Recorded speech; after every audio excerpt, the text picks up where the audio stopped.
Hi, I'm Auntie Dawn. Welcome to my kitchen. Today I'm making buttermilk drop biscuits. Biscuits are a quintessential American food, closely related to English scones. But the rolled biscuits are so much work and they can make a huge mess in the kitchen. I prefer to make drop biscuits, which are easier, faster, and a whole lot neater while still being delicious.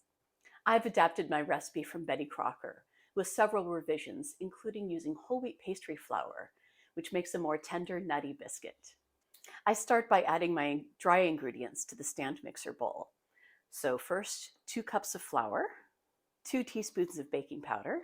Now for the baking soda, it's 1/4 teaspoon and 1/8 of a teaspoon. This is necessary because the whole wheat pastry flour has a little more heft to it than white flour and needs that little bit more leavening to raise it up to make it nice and light. 1 teaspoon of salt. And again, because this is kosher salt, I'm using a heaping teaspoon. And 1 tablespoon sugar. I'm using sucanat. And that's my dry ingredients. Now I'll put it in the stand mixer and mix it up just a little bit. My next step is to cut up my butter. This is still nearly fridge temp. So I'm using a steak knife because I have cut myself using a butter knife to cut cold butter. So the first step, this way.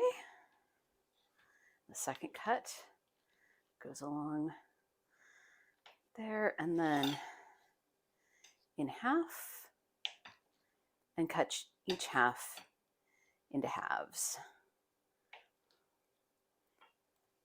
And now I'm going to pour out 1 cup of buttermilk. I always put my buttermilk into quart containers because otherwise it will somehow escape out all over my fridge. Now that my dry ingredients are mixed in the stand mixer bowl, I can go ahead and add my butter. So anytime I'm adding cold butter to a dry mixture, I like to use, as I think of it, the dust catcher, because otherwise the dry ingredients tend to poof up and you can lose them on the counter, which means that your recipe will be off and you've got more cleanup to do.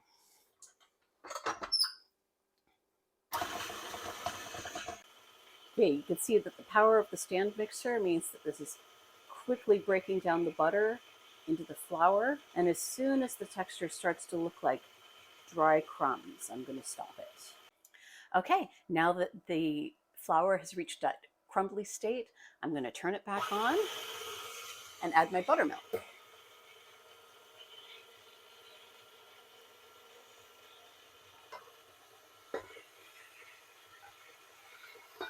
You want to mix it for as little as you can manage because the more you mix it, the tougher the biscuits will be because it develops the gluten, which we don't want in a quick bread like this.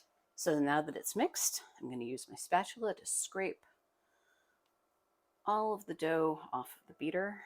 Now I'm going to get this in the sink and get some water on it so it can start dissolving. If it gets dried on, it will get really hard to remove. Okay, so now I'm going to scrape the bottom of it and make sure everything is incorporated. The stand mixer is going to do the hard work, but it can't do everything for you. Now I'm going to use a 1/4 cup scoop to portion out the dough. And I want to make sure each one of them is a bit craggy because that gets the best finished texture.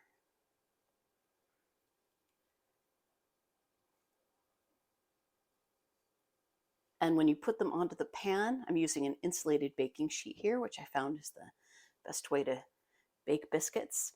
I want to make sure that each of the biscuits is 1 inch or 2 apart from each other because they're going to grow. And unlike with rolled biscuits, you don't want them all to be one sheet with that texture in between them that you get from baking them closely together. You want each one to have all of its own surface area. Now I'm going to open a window and preheat my oven. Vent fan on. I'm going to be starting baking these at 450 degrees. And now that the oven has come up to 450 degrees, I'm going to put in my biscuits. I've split them between 2 trays just to make sure they've got plenty of space on each of them. I'm going to set a timer for 5 minutes, and then I'm going to reduce the temperature to 425 degrees. Okay, now that that beeper has beeped 5 minutes, I'm going to turn the temperature down to 425 degrees.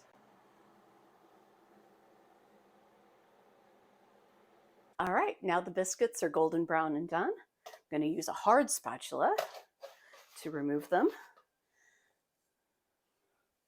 I like putting them onto a cloth-lined tray. I think it helps regulate the moisture in them. You see it's still evaporating off and keeps them warm. These biscuits are amazing just with tea or with fried eggs or stew. If you've made more than you're going to eat right away, I recommend picking out the ones that are least browned, cooling them completely, and then putting them in a sealed container. When you're ready to eat them, then just toast them up and they'll be almost as good as new. I hope you enjoy these biscuits as much as I do. See you next time.